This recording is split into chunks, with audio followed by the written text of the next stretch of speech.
नमस्कार। आज हम धान की फसल की एक आम परेशानी पर बात करने वाले हैं। ये है पत्ता लपेट सुंडी। जानकारी मिली है कि ये कीट कैसे फसल को चुपचाप नुकसान पहुंचाता है और हम किसानों को अक्सर पता तब चलता है जब काफी देर हो चुकी होती है। तो चलिए इस जानकारी को थोड़ा गहराई से देखते हैं।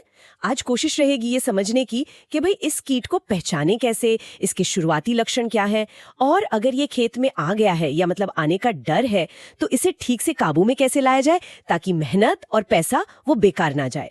किसानों के लिए काफी काम की बातें हैं इसमें। अच्छा, सबसे पहले तो ये समझना शायद जरूरी है कि ये पत्ता लपेट सुंडी सिर्फ पत्ते लपेटने तक ही सीमित नहीं है ना? ये नुकसान काफी गंभीर कर सकती है। जानकारी तो यही कहती है कि इसका किया नुकसान परमानेंट होता है, मतलब वो पत्ते फिर ठीक नहीं होते। बिल्कुल, जो पत्ते एक बार खराब हो गए वो दोबारा हरे नहीं होंगे। और अगर पौधे की मुख्य कली, मतलब वो गोब जिसे कहते हैं, वो कट गई तो उसमें बाली ही नहीं आएगी। ये सीधी सीधी पैदावार का नुकसान है, बहुत बड़ा नुकसान। हाँ, ये तो बड़ा नुकसान है। और देखिए, इसे पहचानने के कुछ खास तरीके हैं।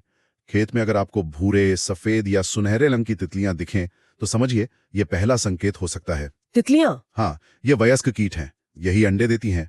फिर इन अंडों से लार्वा निकलता है, मतलब सुंडी। और यही अवस्था सबसे ज्यादा नुकसान करती है। ये सुंडी क्या करती है? पत्ते को अपनी लार से चिपकाकर गोल गोल एक नली जैसा बना लेती है। अच्छा।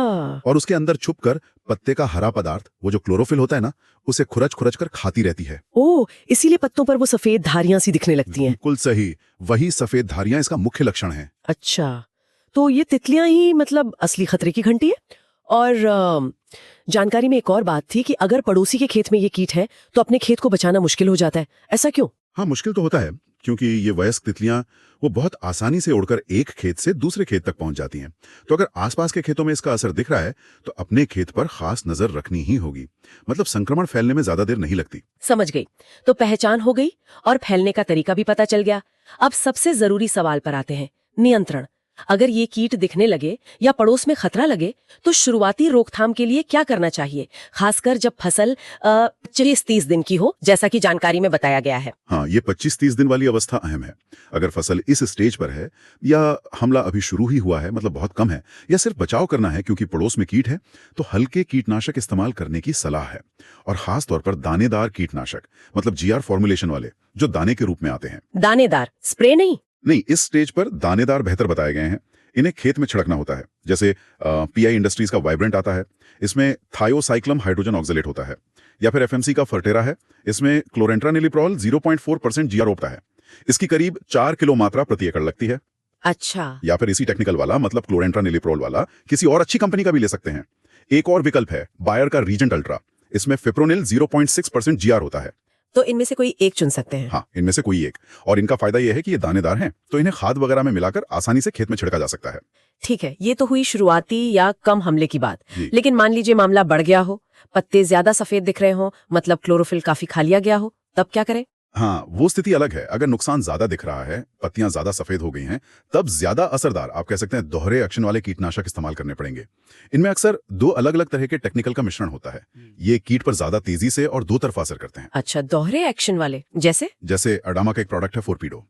इसमें क्लोरेंट्रानिलिप्रोल 0.53% और फिप्रोनिल 0.8% जीआर का मिश्रण है। मतलब वही फर्टेरा और रीजेंट वाले टेक्निकल, पर एक साथ और शायद ज्यादा मात्रा में। इसकी डोज करीब 3 किलो प्रति एकड़ है। और कोई? इसी तरह यूपीएल का रेनिस्टर भी है। इसमें भी यही दोनों टेक्निकल हैं, क्लोरेंट्रानिलिप्रोल और फिप्रोनिल। इसकी डोज और भी कम है, सिर्फ 2 किलो प्रति एकड़।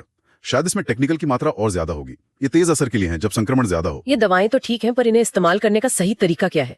क्या इसमें भी कुछ खास ध्यान रखना होता है? लगता है ये बहुत जरूरी है। हाँ, बिल्कुल जरूरी है। देखिए, जानकारी के अनुसार कीटनाशक डालने का सबसे अच्छा समय है शाम का। तेज धूप में नहीं डालना चाहिए। शाम को? क्यों? तेज धूप में दवा का असर कम हो सकता है और शायद कीट भी कम सक्रिय हो। शाम को डालना बेहतर है। और सबसे जरूरी बात, दवा डालने से पहले खेत में पानी जरूर होना चाहिए। पर्याप्त पानी, कम से कम 2 इंच। पानी क्यों जरूरी है? क्योंकि ये दानेदार दवा है। पानी में घुलकर ही ये जड़ों तक पहुंचेगी और पौधे के सिस्टम में जाकर असर करेगी। सूखे खेत में दवा डालने का कोई फायदा नहीं होगा। अच्छा, मतलब खेत में नमी नहीं बल्कि खड़ा पानी चाहिए थोड़ा। हाँ, करीब 2 इंच पानी हो तो दवा अच्छे से घुलेगी और काम करेगी। और जैसा पहले कहा, इस अवस्था में स्प्रे करने के बजाय छिड़काव करना ज्यादा आसान और प्रभावी है। खाद के साथ मिलाकर छिड़क दें। तो इस पूरी बातचीत का सार, मतलब मुख्य बातें ये निकल रही हैं। पत्ता लपेट सुंडी के संकेतों पर ध्यान दें। वो तितलियां, मुड़े हुए पत्ते, उन पर सफेद धारियां, खासकर जब फसल 25-30 दिन की हो। जी बिल्कुल। अगर शुरुआत है या बचाव करना है तो सिंगल एक्शन वाले दानेदार कीटनाशक जैसे वाइब्रेंट, फटेरा या रीजेंट अल्ट्रा। हाँ, और अगर संक्रमण ज्यादा फैल गया है तो ड्यूअल एक्शन वाले चुने, जैसे फोर्पिडो या रेनिस्टा। सही। और सबसे अहम, दवा सही तरीके से डालें, शाम के समय खेत में कम से कम 2 इंच पानी रखकर, और स्प्रे नहीं, छिड़काव करके। बिल्कुल सही, यही मुख्य बिंदु है। और हाँ, एक बात और सोचने लायक है। देखिए, ये जानकारी तो फौरी तौर पर कीट नियंत्रण पर है, लेकिन किसानों को लंबे समय के लिए ये भी सोचना चाहिए कि मिट्टी की सेहत कैसे सुधरे, फसल की अपनी प्रतिरोधक क्षमता कैसे बढ़े। शायद इससे भविष्य में ऐसे कीटों का हमला अपने आप कम हो सके। खैर, ये आगे की खोज का एक विषय हो सकता है। बिल्कुल सही कहा। टिकाऊ खेती के लिए ये जरूरी है। चलिए, आज की जानकारी उम्मीद है हमारे किसान भाई बहनों के काम आए।